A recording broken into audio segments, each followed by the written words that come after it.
toxic masculinity. Oklahoma passes a law protecting drivers who unintentionally kill rioters. This is pretty crazy. So Oklahoma passed a law, this on Breitbart. Oklahoma passed a law protecting drivers who unintentionally kill or injure rioters while they're fleeing. I don't understand what the while fleeing thing is. Well, let's read and find out. So Oklahoma just passed legislation this week offering protections to drivers caught in riots who unintentionally kill or hurt rioters. So if you're in your car, they surround your car, and you drive off, and somebody dies, you're good.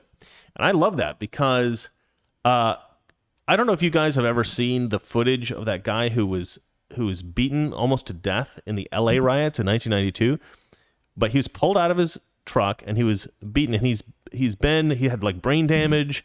And he's been messed up for the rest of his life because of that. And those monsters who beat him, especially like the primary guy, he ended up getting out of prison and killing somebody else. Ended up murdering somebody else, getting out of prison. Like the people who beat that man should never have been out of prison, never gotten out of prison. But I don't want anybody to get into that situation where they're driving along, they come up to a riot, and they get pulled out of their car and beaten. So I love this. In Oklahoma, you just can't, like, if you're having a riot, you just can't encircle a car because they can just drive off and hit you. Let's see here. In addition, the bill increases penalties for people who block roadways during the demonstration. KHOU reported.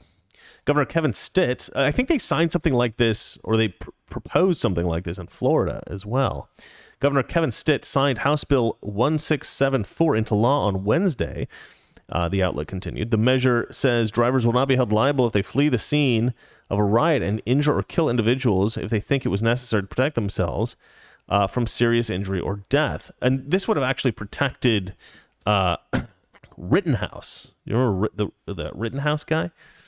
He would have been protected by this, I think.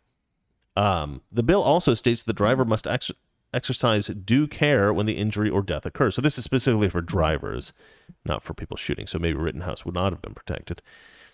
So you have to try to be careful.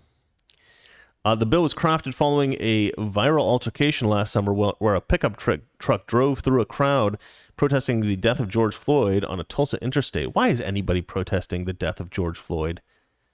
He was a criminal. He was a bad dude.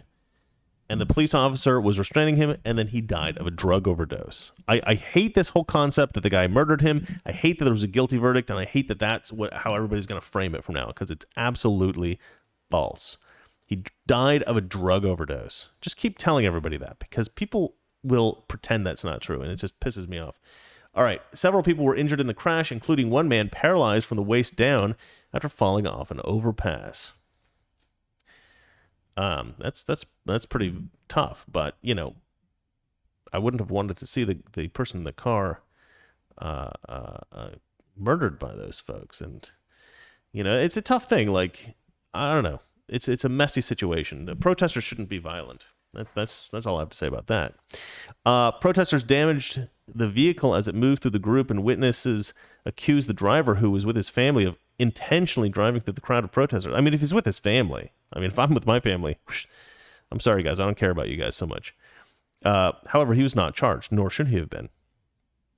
HB 1674 also makes it a misdemeanor, punishable by up to a year in jail and a $5,000 fine to block a public street during a demonstration, the outlet said. I love that. That should be the law everywhere in the country.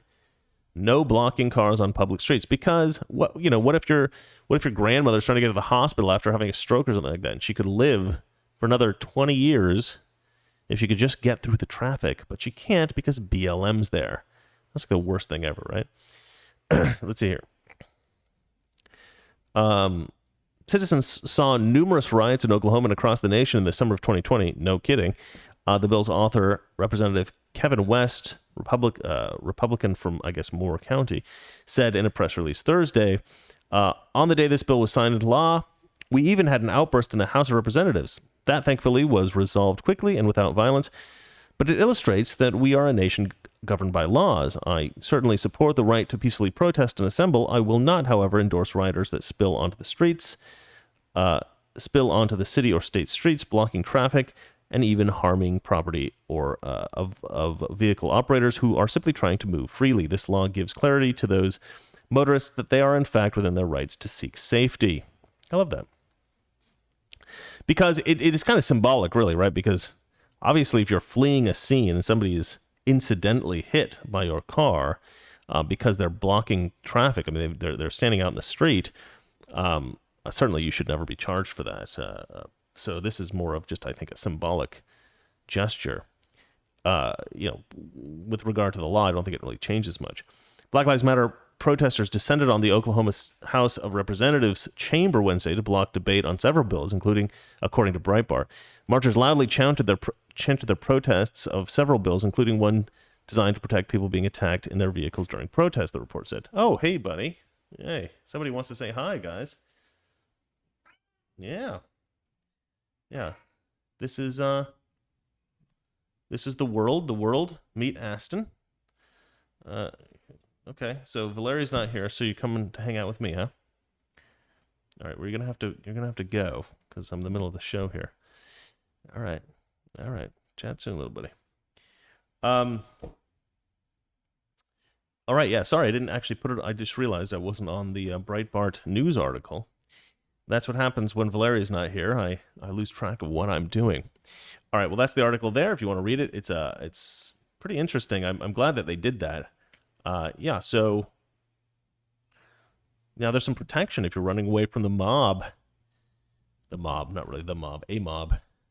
Black Lives Matter mob in Oklahoma. All right, let us move on to the next story, shall we? Uh-oh, I've got to get my stories up here. Let's see here. USPS, U.S. Postal Service, is monitoring Americans' social media accounts in a covert operation. So I think probably most of you guys have heard about this already. This is a pretty disturbing thing that we're seeing here right now. Let's go ahead and read this, though. This is from the Daily Caller. Toxic Masculinity. Weekdays, 9 p.m. Eastern, 6 p.m. Pacific.